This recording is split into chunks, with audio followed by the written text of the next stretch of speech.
የወልቃይት ጠገዴ ሰቲት ሁመራ ዞን የበጀት ጥያቄ ነው። ስለዛ ህዝብ አጠቃላይ ሁኔታ ባክግራውንድ ስለደረሰበት በደል ዝርዝር ውስጥ አልገባም።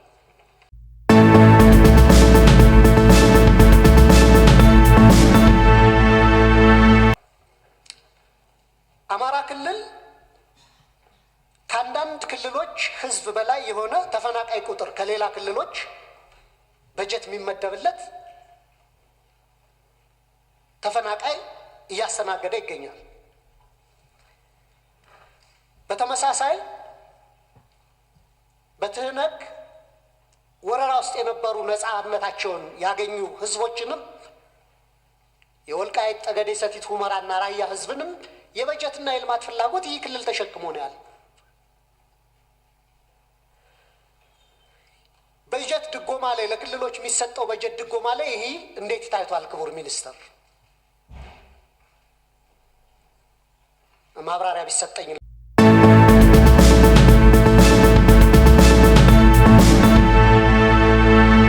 በአፋር እና በአማራ ክልሎች ብሎም በትግራይ ክልል የትምህርትና የጤና መሰረተ ልማቶች ሙሉ በሙሉ በሚባል ደረጃ ወድመዋል። ምንም ግብአት በሌለበት ሁኔታ ተማሪዎች በዛፍ ጥላ ስር እየተማሩና ከቴክኖሎጂም ርቀው የሚገኙበት ሁኔታ ነው ያለውና ያም ብቻ አይደለም። በጤና ተቋማት የዕለት ህመም ማስታገሻ መድኃኒት በሌለበት ሁኔታ እናቶችና ህፃናት በተለያዩ የጤና ጠንቆች ውስጥ ተጋልጠው ነው የሚገኙትና አሁን የተመደበው በጀት እውነት እነዚህን መሰረታዊ የሆኑ ፍላጎቶች ለማሟላት የሚያስችል ነው ወይ የሚል ጥያቄ አለኝ።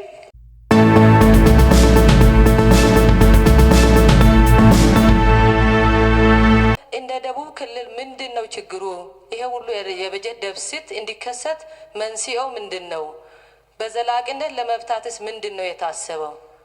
በጣም ነው የተቸገርነው እዛ ላይ ያለው ለመፍታት። እኛም ሄደን እኮ ስራ ለመስራት አልቻልንም።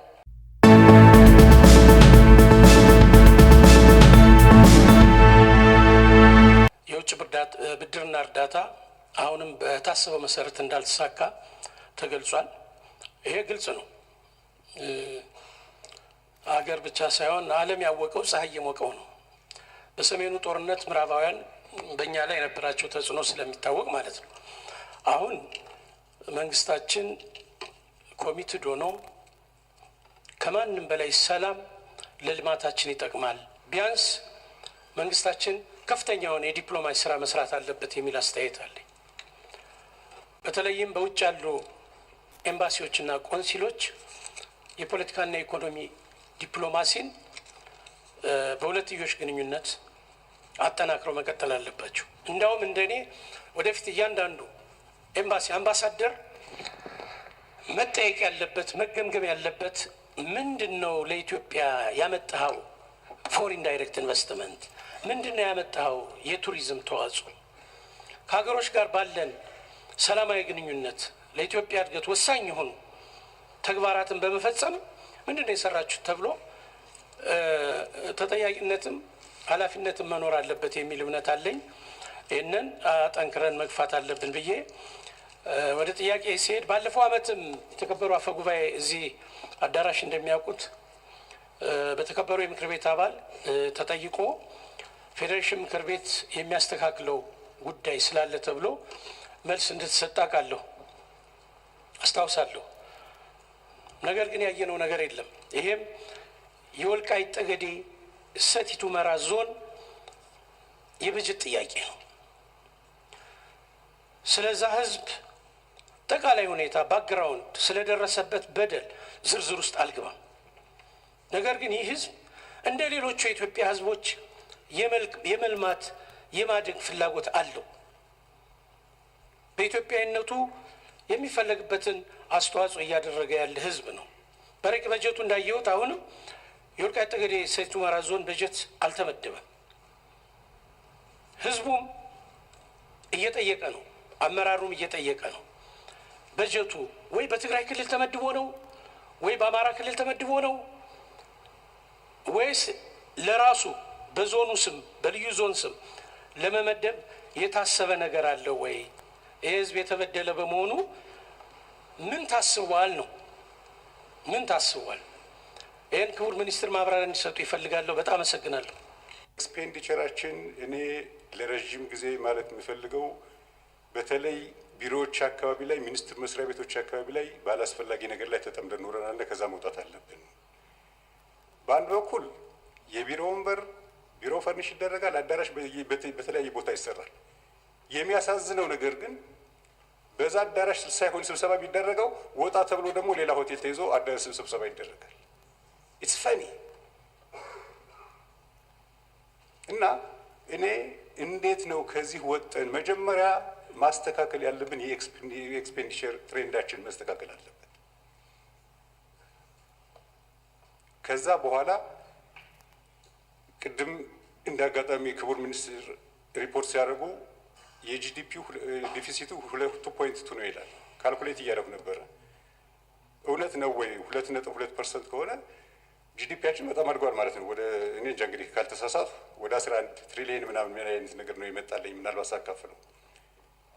የዛ ደግሞ ታክስ በአግባቡ ከተሰበሰበ አሁን በትሪሊየን የሚሆን ነገር መሰብሰብ እንችል ነበር ብዬ አስባለሁ።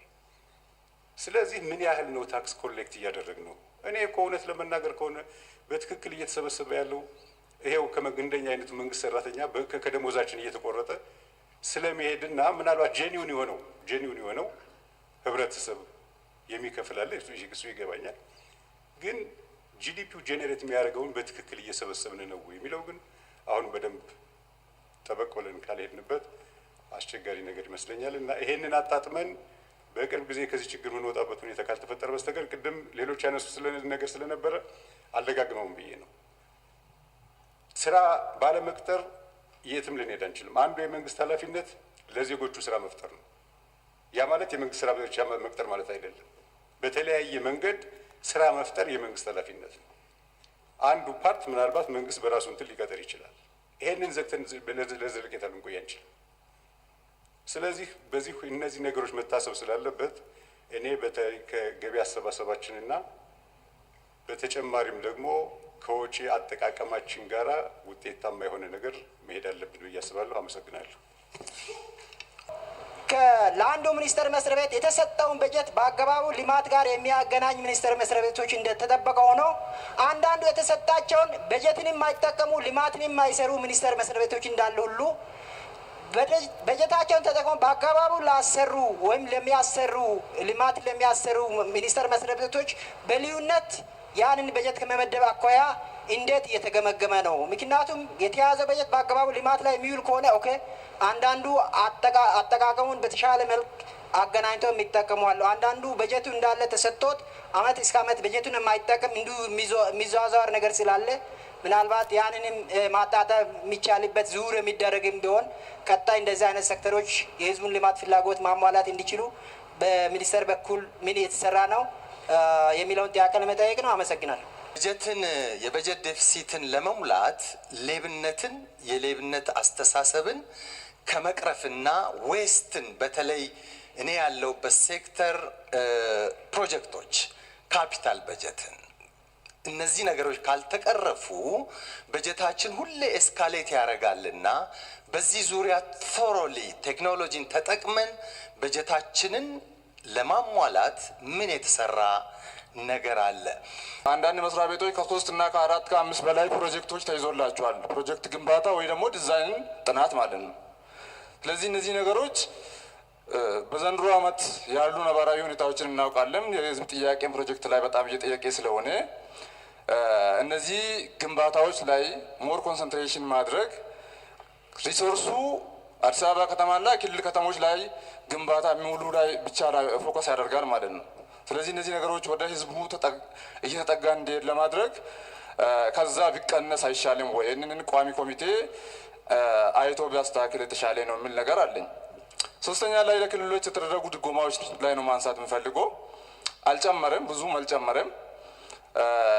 ይሄ ደግሞ ክልሎች በጣም አስቸጋሪ ሁኔታዎች እየተፈጠሩ ነው አሉ። ክልሎች 2 ዓመት በተከታታይ በርካታ ትልልቅ ሴክተሮች ላይ ፕሮጀክቶች እየተያዙ አይደለም። በተለይ ከዞንና ወረዳ ላይ ፕሮጀክት እየተያዘ አይደለም። የሚመደቡ በጀቶች ደሞዝ ላይ ያለቁ ካፒታል በጀት እንዳይዙ እያደረገ ያለበት ሁኔታዎች አሉ። ስለዚህ አሁን ክልል ላይ ትኩረት ተደርጎ የክልል ላይ ድጎማው ያለመጨመሩ ያንን ችግር አሁንም ይዘን እንድንቀጥል ስለሚያደርግ ለዚህ ምን የታሰበ ነገር አለ የሚል ነገር ነው። አመሰግናለሁ። ሌላው ሁል ጊዜ የማያልቁ ፕሮጀክቶች ላይ በጀት መበጀት ብቻ ሳይሆን ያላለቁ ፕሮጀክቶችን በዲዛይን ቢልድ ኦፕሬት ትራንስፈር ዲዛይን ቢልድ አይደለም፣ ዲዛይን ቢልድ አይደለም፣ ዲዛይን ቢልድ ኦፕሬት ኤንድ ትራንስፈር ሞዳሊቲ በዓለም ላይ እየተሰራበት ነው እና ያለው እኛስ በዛ መንገድ አይተናል ወይ? በተለይ ሜጋ የሆኑ ፕሮጀክቶቻችን የመንገድ ይሄንን ያማከለ ቢሆን ይሄን የበጀት ዴፊሲት ይቀንሳል የሚል እሳቤ ስላለኝ ነው። ሌብነትን በተመለከተ ፐብሊክ ኮንፊደንስን ዴቨሎፕ ካደረግን ቢያንስ ይሄን የሲቲዝን በጀት ምሉ በሆነ መልኩ መበጀት ይቻላል እና ሶሻል ፎቢያ ላይ ተሰርቷል ወይ? ሌብነትን ለማጥፋት ህፃናት ካካ ነው እንዲሉ፣ ባለሙያዎች እንዳይሰርቁ ህርም ብለው እንዲተው ዜር ሹድ ቢ ሶሻል ፎቢያ ትሬኒንግስ እና ጀነሬት ማድረግ ያስፈልጋል። ያንና እዛ ላይ ተሰርቷል ከበጀት ጋር ስለሚያያዝ ብዬ ነው እና ሌላ አፕሪሼት ማድረገው ከባለፈው አመት በጀት ዴፊሲት የዘንድሮው ቀንሷል። የበለጠ መቀነስ ይቻል ነበር ከዚህ ቀደም በጠቀስኳቸውና በዚህ ዙሪያ ላይ ምን ተሰርቷል ነው። አመሰግናለሁ ለማለት ነው። በጣም አመሰግናለሁ። እናመሰግናለን። በርካታ ጥያቄዎች የተነሱ ስለሆነ ክቡር ሚኒስትሩ ምላሽና ማብራሪያ እንዲሰጡ እድል እንሰጣለን። ቀጣይ ውይይቶቹ በቋሚ ኮሚቴም እንዲሁም በመደበኛ ጉባኤ ስለሚቀጥሉ ጊዜ አለ ለማለት ነው።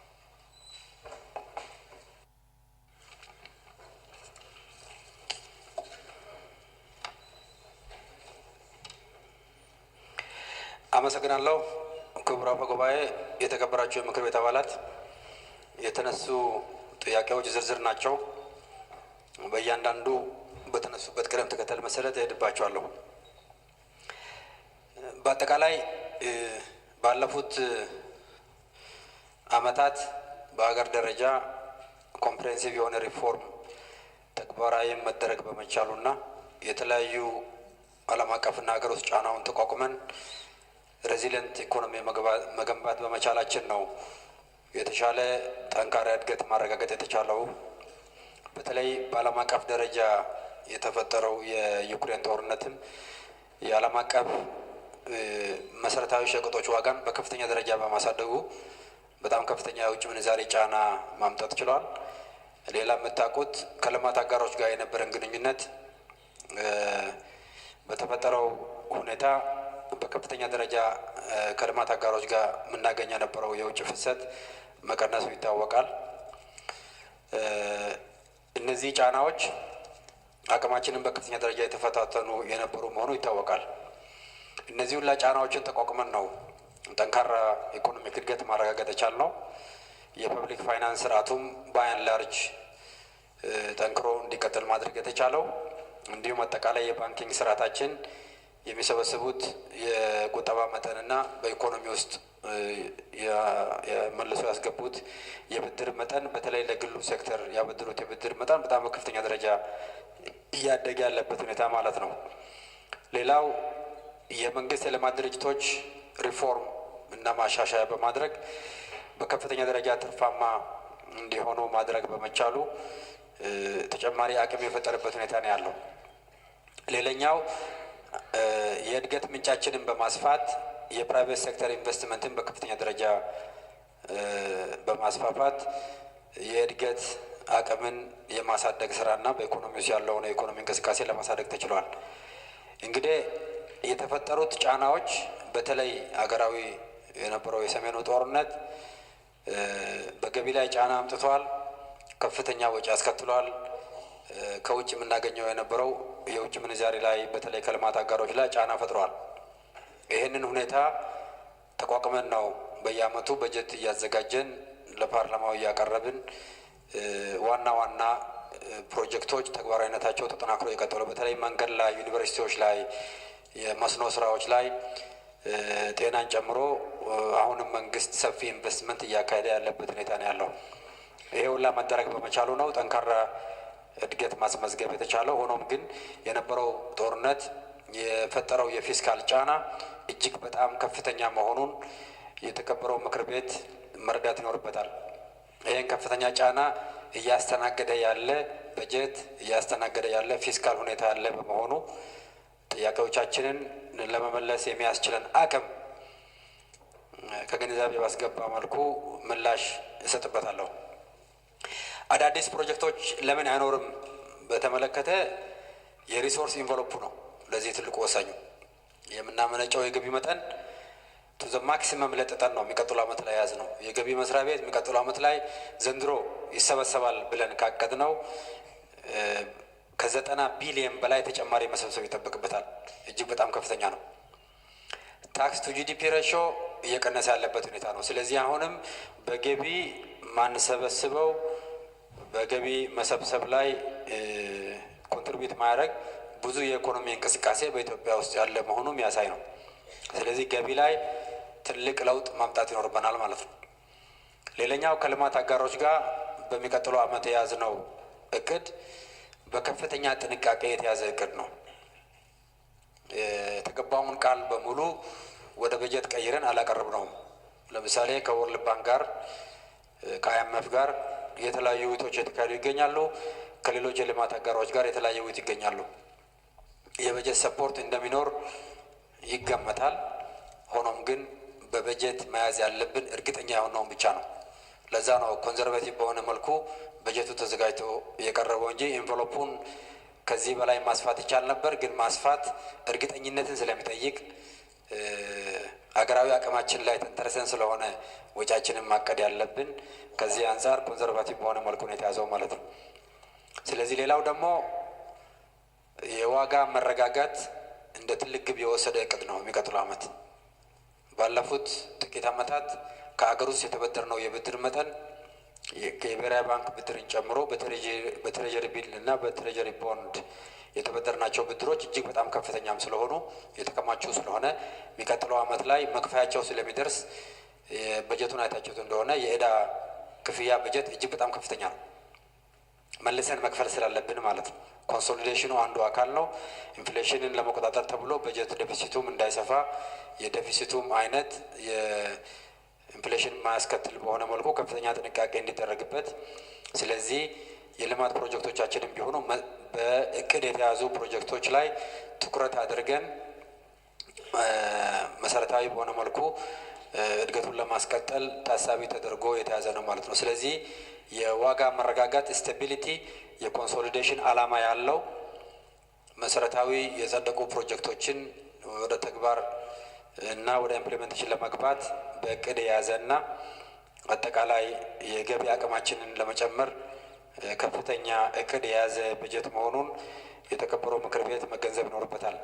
ከዚህ አንጻር አዳዲስ ፕሮጀክቶች ለመያዝ የሚያስችል የገቢ አቅም በሌለበት ዴፊሲቱም የዋጋ እድገት እንዳያመጣ ከፍተኛ ጥንቃቄ መደረግ ስላለበት በቅርቡ በተዘጋጀው ሁለተኛው የሀገር በቀል ኢኮኖሚ ሪፎርምም የማክሮ ስታቢሊቲ፣ የዋጋ መረጋጋት፣ የውጭ ምንዛሪ ግኝትና ዘላቂነት፣ የባላንስ ኦፍ ፔመንት እድገትን በማስቀጠል ማዕቀፍ መሰራት ያለበት መሆኑ በዚህም ሂደት የግሉን ሴክተር ሚና የሀገር ውስጥና የውጭውን በከፍተኛ ደረጃ ማሳደግ የሚገባን መሆኑ ምርታማነትን በከፍተኛ ደረጃ መጨመር ያለብን መሆኑን ትኩረት ተደርጎ የተዘጋጀ ስለሆነ ከፊስካል አንጻር አዳዲስ ፕሮጀክቶችን ለመያዝ የሚያስችል በቂ ስፔስ በቂ የገቢ አቅም ባለመኖሩ የተያዘ ነው ማለት ነው። በሚቀጥለው ዓመት የገቢ አቅማችን ትሬንዱ ከልማት አጋሮች የሚኖረን የበጀት ሰፖርት እርግጠኛ ሆነን ጥሩ ሁኔታ በሚፈጠርበት ከሆነ በሰፕሊመንተሪ በጀት አማካኝነት ለወደፊት የሚታይ ይሆናል እንጂ በአሁኑ ጊዜ በዛ ያለ አዳዲስ ፕሮጀክት ለመያዝ የሚያስችል አቅሙ ከፍተኛ ጥንቃቄ የሚፈልግ ስለሆነ የዋጋ መረጋጋት ማስከተል ስላለበት ደግሞ በጀቱም ተገማች ተአማኒና በትክክለኛ የገቢ እቅድ ላይ ተንተርሶ ሪዝናብል የሆነ ዴፊሲት አማውንት ተንተርሶ መያዝ ስላለበት ከዚህ አንጻር መታየት አለበት። የህዝባችን ፍላጎት በጣም ሰፊ ነው። በበጀት ብቻም አይመለስም፣ ምንም ጥርጥር የለውም። የመንግስት የልማት ድርጅቶችም የሚሰሩት ስራ ይኖራል። በስፔሻል ኢኒሽቲቭ የሚሰሩ ስራዎች ይኖራል። ክልሎችም አቅማቸውና ትኩረታቸውን በልማት ላይ ማድረግ መቻል ይኖርባቸዋል።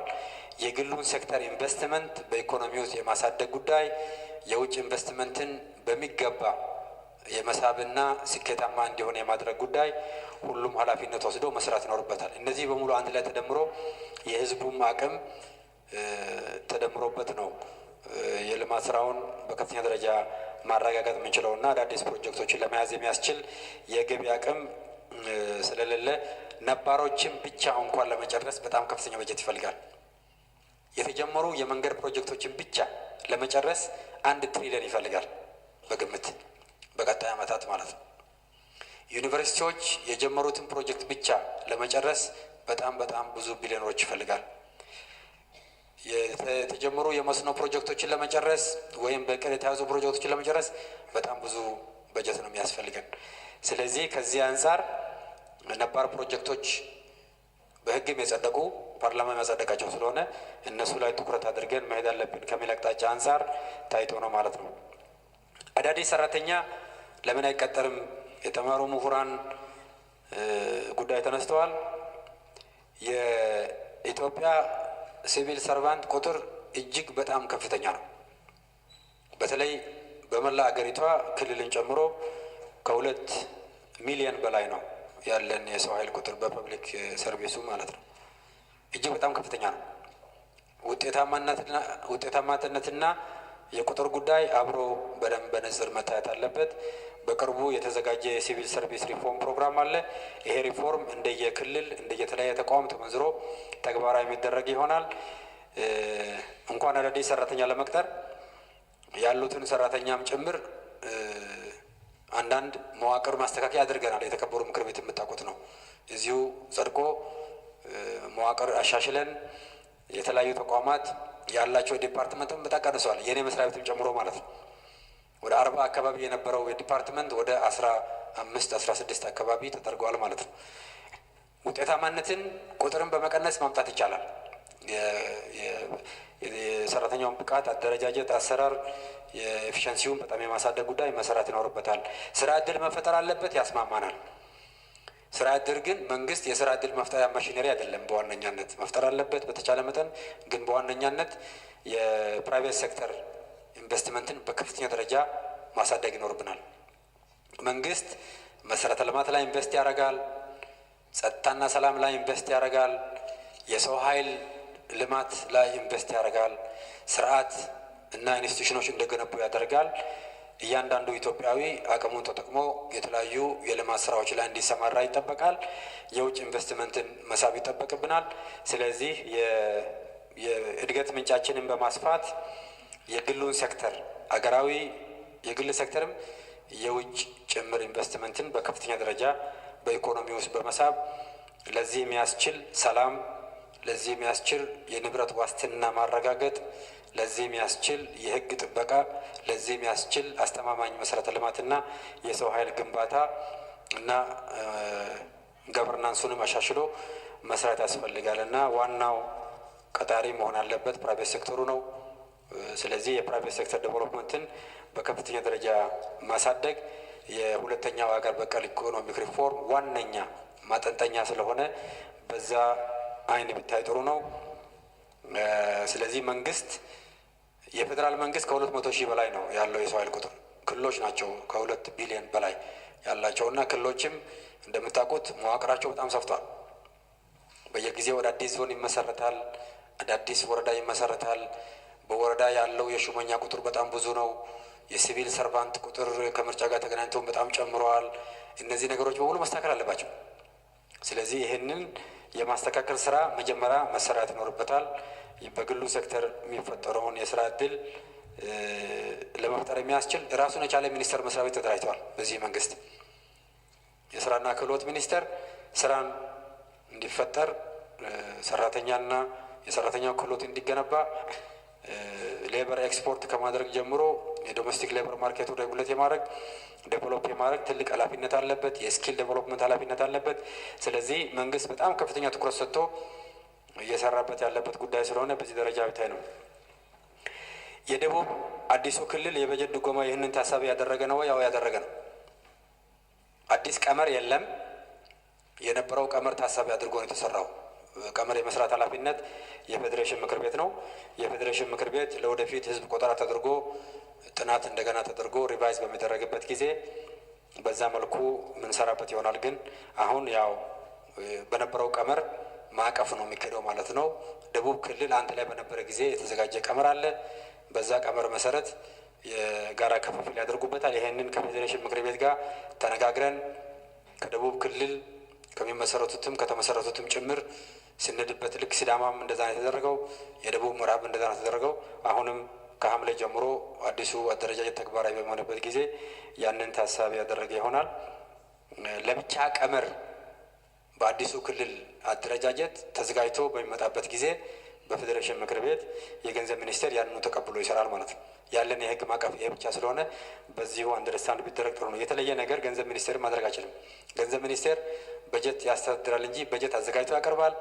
ሚኒስትሮች ምክር ቤት ያጸድቀዋል። የተከበረው ፓርላማ ያጸድቀዋል። ፓርላማ ያጸደቀውን በጀት ነው እኛ የምናስተዳድረው። ለአንድም ክልል ይሄ ምክር ቤት ማያውቀው በጀት እኛ መስጠት አንችልም። ከቀመር ውጭ በደንብ እንዲታወቅ ማለት ነው። የፌዴራል መንግስቱም አይችልም። ኢንታየር መንግስት ህግና ስርዓት ያለው ሀገር ነው። እናንተው ያወጣችሁት ህግ ነው። እናንተው ያጸደቃችሁት በጀት ነው። በዛው መሰረት ነው የሚሄደው። ቀመር ደግሞ በፌዴሬሽን ምክር ቤት ነው የሚቀርበው። እኛ በጀት የምንልከው ባይዘው ለክልል ነው። ለዞን ለወረዳ በጀት አንልክም። በእኛ ዩኒት ኦፍ የሂሳብ አካውንት ትራንስፈር የሚደረገው ወደ ክልሎች ነው። የሚደረግበትን መንገድ በቀመር መሰረት ነው። ይህንን ታሳቢ ያደረገ መሆኑን በደንብ ብንገነዘብ ጥሩ ይመስለኛል። በየጊዜው ለመራጭ ህዝብ ቃል የተገቡ መተግበር ያልተቻለ መንገድ ፕሮጀክቶች ተርሚኔሽን የሚባል እንደ መንግስት አቅጣጫ የተቀመጠለት የለም። ግልጽ እንድትሆኑ ማለት ነው። የተከበረው ምክር ቤት ያጸደቀው ፕሮጀክት የማስፈጸም ኃላፊነት አለብን ሁላችንም። የገንዘብ እጥረት ካጋጠመ ሽግሽግ ነው እንጂ የሚደረገው ተርሚኔት የሚባል ነገር ተደርጎ አያውቅም። እንደዛ ብሎ ኮሚኒኬት ያደረጋችሁ አስፈጻሚ መስሪያ ቤት ካለ ስህተት ነው። አንድም ፕሮጀክት በበጀት ምክንያት ተርሚኔት ይደረግ የሚል በመንግስት ደረጃም በእኛ መስሪያ ቤት ደረጃም የተቀመጠ አቅጣጫ የለም። በደንብ እንድታውቁት ማለት ነው። ስለዚህ በበጀት የጸደቀ ቅደም ተከተሉን ተከትሎ ቅድመ ዝግጅት፣ የፕሮጀክት ቅድመ ዝግጅት፣ የጨረታው፣ የራይት ኦፍ ዌይ እነዚህ ነገሮች ካለቁ በኋላ ወደ ተግባር የሚገባ ይሆናል። በዚህ መልኩ ቢታሰብ ጥሩ ነው። የተለየ ኮንሰርን ለተለየ ፕሮጀክት ያላችሁ ካላችሁ እንደ ገንዘብ ሚኒስቴር እያንዳንዱን ፓርላማ አባል ለማነጋገር ዝግጁ ነን፣ ለመወያየት ዝግጁ ነን። የተጨማሪ መረጃ አምጥታችሁም ከኛ ጋር መወያየት ይቻላል። የተደረገው ምንድን ነው? አንዳንድ ቅድመ ዝግጅታቸው ያላለቁ ፕሮጀክቶች፣ ጨረታ ሂደት ውስጥ ያልገቡ ፕሮጀክቶች ለጊዜው እንዲዘገዩ አድርገናል። ግልጽ ነው። ይሄ የሚሆነበት ምክንያት በካሽ ፍሎ ነው። ስፔንድ ማድረግ የምንችለው ያለን ገንዘብ ነው። የገቢ ሾርት ፎል በሚያጋጥምበት ጊዜ ዴፊሲትም ይሄው ምክር ቤት ካጸደቀልን በላይ መሄድ ስለማንችል የዛን ጊዜ የበጀት አስተዳደር ነው። በጀት እንድናስተዳድርም ያው ይሄው ፓርላማ ነው ስልጣኑ የሰጠን ማለት ነው። በተሰጠን ስልጣን መሰረት ነው ያደረግነው እና በዚህ ደረጃ ቢታወቅ ጥሩ ነው። የጸደቀ ፕሮጀክት የተወሰነ መዘግየት ሊያጋጥም ይችላል እንጂ ይተገበራል። እዚህ ላይ እርግጠኛ ብትሆኑ ጥሩ ይመስለኛል። የመብራት ኃይል በየአመቱ የምንይዘው አለ የድጋፍ መብራት ኃይል ባይዘ ባለበጀት መስሪያ ቤት አይደለም። መብራት ኃይልም ባለበጀት መስሪያ ቤት አይደለም። የኢትዮጵያ ኤሌክትሪክ ኃይልና የኢትዮጵያ ኤሌክትሪክ ዩቲሊቲ የምንለው ሁለቱም የመንግስት ልማት ድርጅቶች ናቸው። ባለበጀት መስሪያ ቤቶች አይደሉም። ከውጭ ዴቨሎፕመንት ፓርትነርስ ጋር ለምሳሌ ከዓለም ባንክ ጋር ትልቅ ፕሮጀክት በቅርቡ ተፈራረምናል። የኤሌክትሪፊኬሽን ፕሮግራም ማለት ነው። አሁን የሚቀጥለው ምዕራፍ እንደገና ከዓለም ባንክ ጋር የተደራደርን ነው። በበጀትም የሩራል ኤሌክትሪፊኬሽን በየአመቱ ይኸው ምክር ቤት እያጸደቀ ዘንድሮም ጭምር ቀርበዋል። 1 ቢሊየን እንሰጣለን ማለት ነው። ስለዚህ ይሄ መስጠታችን ይቀጥላል። ፍላጎቱ በጣም ሰፊ ነው። የሪሶርሱ የተቋሙ ቢሆን ሪሶርስ ሊሚትድ ነው። ቢኮዝ ሪሶርሱ የሚሰበስበው በታሪፍ የሚሰበስበው ገቢ ከኢንቨስትመንት ከሚደረገው ጋር ሲነጻጸር በጣም ከፍተኛ አይደለም። እንደውም የኢትዮጵያ ኤሌክትሪክ ዩቲሊቲ ይሻላል።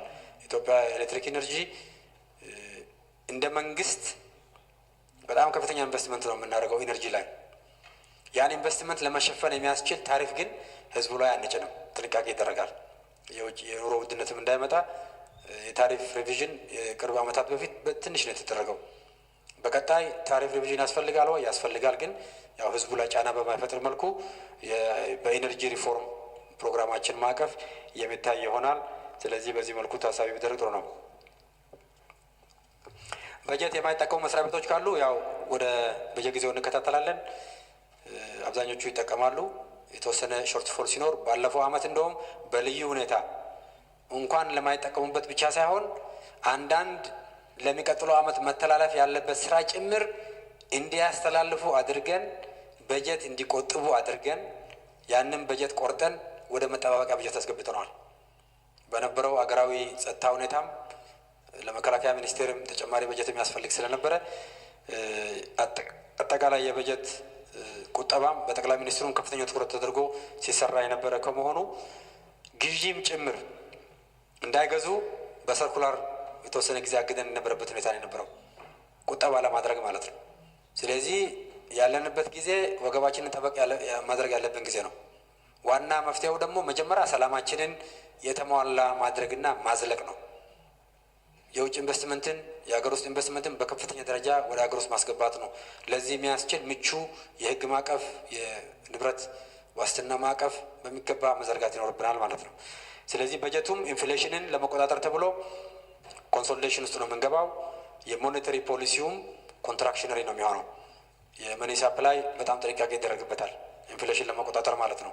ዞሮ ዞሮ የውጭ ምንዛሬ ጫናም ለመቀነስ የሚቻለው ኢንፍሌሽን መቆጣጠር ስንችል ስለሆነ ሁለቱን አንድ ላይ በፊስካልና በሞኔተሪ አማካኝነት የሚመጡ የአግሪጌት ዲማንድ ጫናዎችን የመቀነስ ስራ የመስራት ምዕራፍ ውስጥ ገብተናል። በዛ ምክንያት ነው ኮንዘርቫቲቭ በጀት የያዝነውና በዚህ መልኩ ቢታይ ጥሩ ነው። ካፒታል ቀንሷል። አዎ ቀንሷል። አስፈላጊም ስለነበረ ማለት ነው። የቀነሰበት ምክንያት ኢንቨሎፑ ከዚህ በላይ መስፋት ስለማይችል ነው። መደበኛ የጨመረው ባይዘወይ በደንብ ታዩታላችሁ። መደበኛ በጀት ላይ በከፍተኛ ደረጃ የጨመረው እዳ ክፍያ ነው እንጂ መስሪያ ቤቶች የሚያወጡት የስራ ማስኬጃ አይደለም።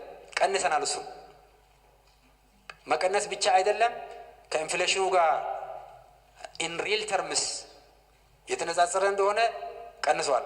የመደበኛ በጀት ማለት ነው። በደንብ እንዲታወቅ ማለት ነው ምክር ቤቱ። ስለዚህ የህዝቡን ጥያቄ በተቻለ መጠን የነባር ፕሮጀክቶችን በማስቀጠል ምንፈታ ይሆናል። የካሳ ጥያቄ የበጀቱ አካል ነው። ካሳ ላይ የተለያየ መልኩ ተነስተዋል። የካሳ ላይ ችግርም አለ። በጀት የመያዝ ብቻ አይደለም። በጀት እንይዛለን፣ እሱ አይደለም ዋናው ችግር። ኢንፍሌትድ ነው፣ ያብጣል። በተለይ የፌዴራል መንግስት ፕሮጀክት የክልል ሲሆንና የፌዴራል ሲሆን የአካባቢ አስተዳደሮች ያላቸው አመለካከት የተዛባ ነው። ገና ለገና የፌዴራል ፕሮጀክት አንድ ቦታ ተይዟል ሲባል ነው ሰው ስፈር የሚባለው ቦታው ላይ አይደለም እንደ የምታውቁት ነው ምክር ቤት አባላት። የፌዴራል መንግስት እኮ የኢትዮጵያ ህዝብ መንግስት ነው። የፌዴራል ሪሶርስ የመላው ህዝቡ መንግስት ነው። ስለዚህ ለክልል እንደምንጠነቀቀው ለፌዴራል መንግስት ፕሮጀክቶችን መጠንቀቅ አለብን። እንዲያውም በመንግስት ደረጃ የተነሳ ያለው በውስጥ ውይይት የራይት ኦፍ ዌይ ካሳ ክፍያን የመቻል ጉዳይ ክልሎች የቻሉት የሚል አቋም ነበር። ክልሎች ይሄን ችለው አጽድተው ዝግጁ ሲያደርጉት ብቻ ፌዴራል መንግስት ያልማው የሚል ክርክር ነበር። ይሄ ከፍትሃዊነት አንጻርም ጥያቄ ስለሚያስነሳ ከክልሎቹ ጋር እንወያይ፣ በዚህ ላይ ለውጥ እንዲያመጡ እናርግ፣ ደረጃ በደረጃ ለወደፊት ይሄንን ነገር ሪፎርም ማድረግ አለብን የሚል አቅጣጫ ነው ተያዘው። ስለዚህ የካሳ ጉዳይ ህዝቡም በጣም ተገቢውን ካሳ ማግኘት አለበት። ህጋዊ ህገ መንግስታዊ መብቱ ነው። ሆኖም ግን የተጋነነ ካሳ ፍለጋ በህዝብም የተዛባ አመለካከት፣ በአካባቢ አስተዳደርም የተዛባ አመለካከት በፌዴራል መንግስት በጀት እና ፕሮጀክቶች አፈጻጸም ላይ ከፍተኛ ጫና እየተፈጠረ ይገኛል። ይሄ ምክር ቤትም በኃላፊነት ወስዶ በቀጣይ በጀት ዓመት ላይ ክልሎችንም ጭምር በማወያየት ለውጥ ማምጣት የሚያስፈልግ መሆኑ መታወቅ አለበት እንጂ በፌዴራል ፕሮጀክት ሲያዝ የካሳ በጀቱም አብሮ ነው የሚያዘው። እዛ ላይ ምንም ችግር የለም። የካሽ ፍሎው ችግር ከሆነ የፕሮጀክቱ የተያዘለት በጀት በቂ ባለመሆኑ ጋር የተገናኘ ከሆነ በበጀት አስተዳደር ደረጃ በደረጃ የሚታይ ይሆናል። መጠባበቂያ በጀትም ይሄው የተከበረው ምክር ቤት የሚያጸድቀው እንደዚህ አይነት ክፍተቶች ሲፈጠሩ ማኔጅ ማድረግ እንዲቻል ስለሆነ በዚህ ደረጃ ብያዝ ጥሩ ነው። የክልሎች ድጎማ ዘንድሮ በንጽጽር የክልሎችን የነበረውን ነው የያዝነው። ከትሬጀሪ ከኛ ቋት ከኛ የኢትዮጵያ መንግስት ቋት የሚተላለፈውን የነበረውን ሜንቴን አድርገናል። የተከበረው ምክር ቤት እንዲያውቀው ትንሽ የጨመረው 2.ምናምን% በብድርና እርዳታ የሚመጣው ነው የጨመረላቸው ክልሎች ላይ ማለት ነው። የፌዴራል ካፒታል ፕሮጀክት የካፒታል በጀት ቀንሰናል፣ አይታችኋል። የፌዴራል መደበኛ በጀት የዕዳ ክፍያው ቀንሳችሁ ብታዩት በከፍተኛ ደረጃ ነው የቀነሰው የፌዴራል መደበኛ በጀት ማለት ነው። ስለዚህ ኢን ሪል ተርም የፌዴራል በጀት ከክልሎች አንጻር ቀንሰዋል። ከነበረው ከክልሎች በተነጻጻሪ የቀነሰበት ሁኔታ ነው ያለው። የክልሎች ቢያንስ ሜንቴን ተደርገዋል። ክልሎች ደግሞ የጋራ ገቢ ማግኘት ጀምረዋል። በጣም ከፍተኛ የሆነ ገቢ እያገኙ ነው። ሁለተኛ ደግሞ የፌዴራል መንግስት የሚተገበራቸው ፕሮጀክቶች ሁሉም በክልሎች የሚሰሩ ፕሮጀክቶች ናቸው። አብዛኛው መንገድ ዞን ከዞን የሚያገናኝ ነው፣ ወረዳ ከወረዳ የሚያገናኝ ነው። ፌዴራል መንግስት ከሀገሪቷ የጂኦግራፊ መልክዓ ምድር አቀማመጥ አንጻር ናሽናል ሃይዌይስ በተለይ የኤክስፖርት ኮሪዶሮች አካባቢ ላይ ብቻ ልስራ አላለም። በየአካባቢው የሚያገናኝ መንገድ የተሰራ ነው ያለው። የጤና ፕሮግራም አገራዊ ፕሮግራም ነው። የትምህርት ፕሮግራም አገራዊ ፕሮግራም ነው። የምግብ ዋስትና ፕሮግራም አገራዊ ፕሮግራም ነው። ከዴቨሎፕመንት ፓርትነር ጋር የምንሰራቸው የልማት ስራዎች በሆሊስቲክ ማዕቀፍ ነው የሚሰሩት። በመላው አገሪቷ ነው የሚተገበሩት። ተግባራዎችም ክልሎች ናቸው። ክልል መተላለፊያ ማሽነሪ ቤልት ነው። ባለቤቶቹ ክልሎች ናቸው። ፌዴራል ከዲፌንስ እና ፎሬን ፖሊሲ እና የተወሰነ ክሪቲካል ሜጋ ኢንፍራስትራክቸር በስተቀር እኮ በብዛት የሚሰራው በደንብ ይታይ ከተባለ በክልል ማንዴት ጭምር የሚወርቅ ስራ ማሲቭሊ የፌዴራል መንግስት ፋይናንስ ያደርጋል። የተመጣጠነ እድገት ለማረጋገጥ የህዝቡ የልማት ጥያቄም በጣም ከፍተኛ ስለሆነ የፌዴራል ገቢ ከክልሎች በንጽጽር የተሻለ ስለሆነ ፌዴራል መንግስት መበደርም ስለሚችል ከሀገር ውስጥና ከውጭ የተሻለ ፊስካል አቅም ስላለው እነዚህን ዴቨሎፕመንት ኢንተርቬንሽኖች በየክልሉ ያካሂዳል። ስለዚህ ይሄን ባላንስድ በሆነው ማየት ያስፈልጋል። ኮንሶሊዴሽን ውስጥ እያለን ነው ያለንበት ሁኔታ ያለ መሆኑ መታወቅ ይኖርበታል ማለት ነው። ምን ደግሞ ማዳበሪያ መጠን በከፍተኛ ደረጃ ጨምሯል። ነዳጅ አሁን እየደጎም ያለነው እኮ ክምችቱ 200 ቢሊዮን ብር አልፏል።